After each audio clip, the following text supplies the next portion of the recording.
রোজা কিন্তু আমাদের সাথে কথা বলে। রোজার ভাষা আমরা অনেকে জানি না, কি বলে সেটা অনেকে বুঝি না, কিন্তু রোজা আমাদের সাথে কথা বলে। কি কথা? সিয়াম শব্দের অর্থ, আমরা যেটাকে রোজা বলছি সেটা কোরআনের ভাষায় বলা হয় সিয়াম, হাদিসে বলা হয়েছে সেটাকে সওম বা সিয়াম। এই সওম বা সিয়াম একই শব্দ, এর অর্থ হলো বিরত থাকা। এর অর্থ হলো কি ভাই? বিরত থাকা, ব্রেক দিতে জানা। আল্লাহ রাব্বুল আলামিন রোজার মতো ইবাদত দিয়েছেন আমাদেরকে জীবনে ব্রেক দেওয়ার অভ্যাস গড়ে তোলার জন্য। আমরা যেন ব্রেক দিতে শিখি, আমরা যেন থামতে শিখি, আমরা যেন নিজেদেরকে নিয়ন্ত্রণ করতে শিখি। ইসলামের যে বৈশিষ্ট্য, ইসলামের যে বিউটি, ইসলামের যে সৌন্দর্য, সেটা হলো ইসলাম পৃথিবীর মানুষকে আত্মনিয়ন্ত্রণ করবার কথা বলে। আজ ভোগবাদী পৃথিবীর যেদিকে তাকাবেন, চতুর্দিকে দেখতে পাবেন শুধু ভোগের হাতছানি। দুনিয়াটা মস্ত বড়, খাও দাও আর ফুর্তি করো, শুধুমাত্র ফুর্তি ফুর্তি এবং ফুর্তি, ভোগ এবং ভোগ এবং ভোগ। গোটা পৃথিবী আপনাকে ভোগের কথা বলবে, ত্যাগের কথা বলবে না। ইসলাম আপনাকে ত্যাগের কথা বলে। আপনি ঈদ উদযাপন করবেন, ঈদ উল ফিতর, সেখানে পর্যন্ত ইসলাম বলে আগে গরিবের বাসায় ফিতরা পৌঁছাবে, তারপর তুমি ঈদগাহে যাবে, ঈদের আনন্দ করবে। আপনি কোরবানির ঈদে পশু জবাই করে গোশত খাবেন, উৎসব করবেন।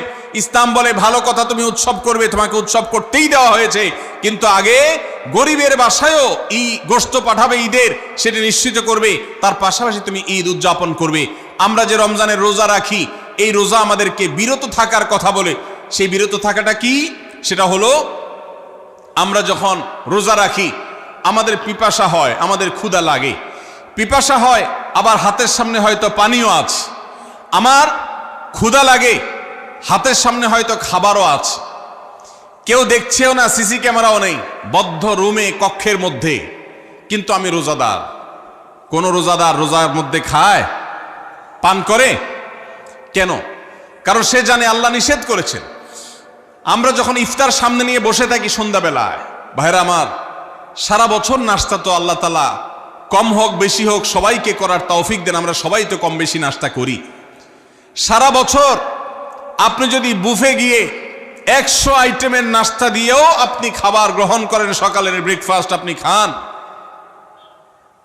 ইফতারের সময় মাত্র 2-4টা আইটেম নিয়ে বসে থেকে আজানের জন্য, সূর্য ডুবার জন্য যে অপেক্ষা করেন, ওই অপেক্ষার সময় যে অবর্ণনীয় স্বাদ আর তৃপ্তি পাওয়া যায়, পৃথিবীর সমস্ত খাদ্য গ্রহণের মধ্যেও এই তৃপ্তি বা স্বাদ নাই।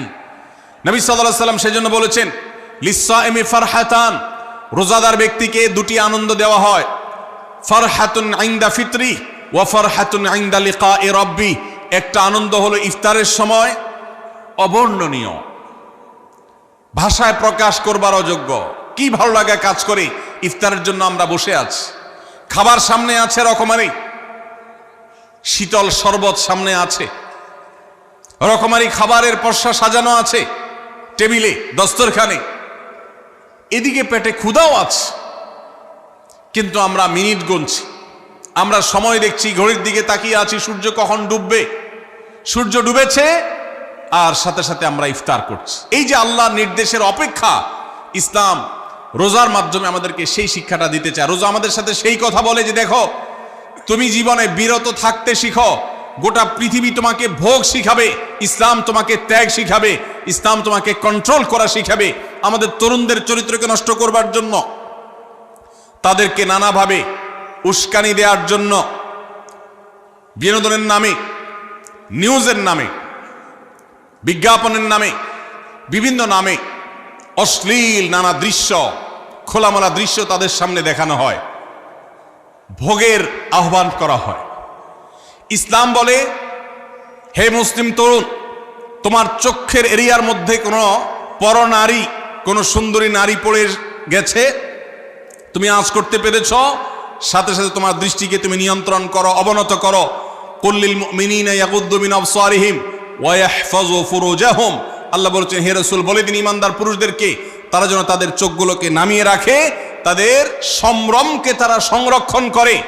মনে রাখবেন, যা খুশি তা করতে পারা এটা যোগ্যতা নয়, নিজেকে নিয়ন্ত্রণ করলাম, যা খুশি তা করব না, এর নাম হলো যোগ্যতা।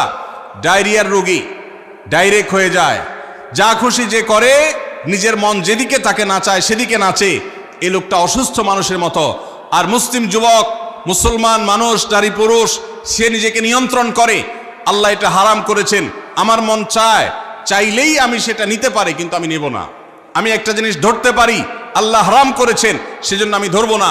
এই শিক্ষাটা রমজান আমাদেরকে দেয়। অতএব রমজানের সবচেয়ে গুরুত্বপূর্ণ আমল হলো এই 10 নম্বর আমল, সেটা হলো পাপাচার বর্জন করা। নবী সাল্লাল্লাহু আলাইহি সাল্লাম বলেছেন, যে ব্যক্তি রমজানে রোজা রাখলো আর পাপাচার বর্জন করলো না, তাহলে এই রোজা রাখার উপোস থাকার ভিতরে কোনো পার্থক্য নাই। আল্লাহ আমাদের সবাইকে রমজান মাসে রোজা থেকে সকল হারাম, সকল নাজায়েজ কাজ, সকল গুনাহের কাজ ছাড়ার তৌফিক দান করুন, বলুন আমিন।